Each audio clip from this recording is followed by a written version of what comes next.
அண்மை செய்தி.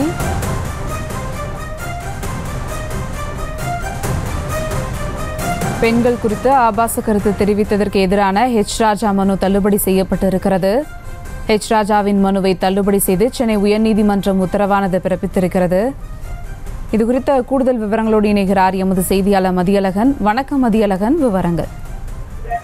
தமிழக பாஜகவினுடைய மூத்த தலைவராக இருக்கக்கூடிய ராஜா தனது எக்ஸ் வலைதள பக்கத்தில் 2018ஆம் ஆண்டு பெண்கள் குறித்து சர்ச்சைக்குரிய வகையில் ஒரு கருத்தை பதிவிட்டிருந்தார். அது தொடர்பாக முன்னாள் அமைச்சர் அந்தியூர் செல்வராஜ் உட்பட திமுக நிர்வாகிகள் ஈரோடு மாவட்ட காவல்துறையில் அளித்த புகாரின் பேரில் ஈரோடு டவுன் காவல்துறையினர் ராஜா மீது பெண்களுக்கு எதிராக ஆபாசமாக பேசுதல் உள்ளிட்ட பிரிவுகளின் கீழ் வழக்கு பதிவு செய்தனர்.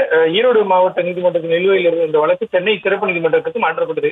இந்த வழக்கை ரத்து செய்யக்கோரி ராஜா தாக்கல் செய்த மனுவை விசாரித்த சென்னை உயர்நீதிமன்றம் வழக்கை 3 மாதங்களில் முடிக்க சிறப்பு நீதிமன்றத்திற்கு உத்தரவிட்டது. சிறப்பு நீதிமன்றத்தில் உள்ள வழக்கை ரத்து செய்யக்கோரி ராஜா மீண்டும் சென்னை உயர்நீதிமன்றத்தில் மனு தாக்கல் செய்திருந்தார். இந்த மனுவை விசாரித்த நீதிபதி ஜி ஜெயச்சந்திரன் இந்த பதிவை பதிவிட்டது நீங்களா என விசாரணையின் பொழுது ராஜா தரப்பிற்கு கேள்வி எழுப்பினார். அதற்கு ராஜா தரப்பில் ஆம் என பதிலளிக்கப்பட்டது. பின்னர் ராஜாவிற்கு எதிரான வழக்கை ரத்து செய்ய மறுத்த நீதிபதி விசாரணையை சந்திக்க உத்தரவிட்டு மனுவை தள்ளுபடி செய்து உத்தரவிட்டார். விவரங்களுக்கு நன்றி மதியழகன்.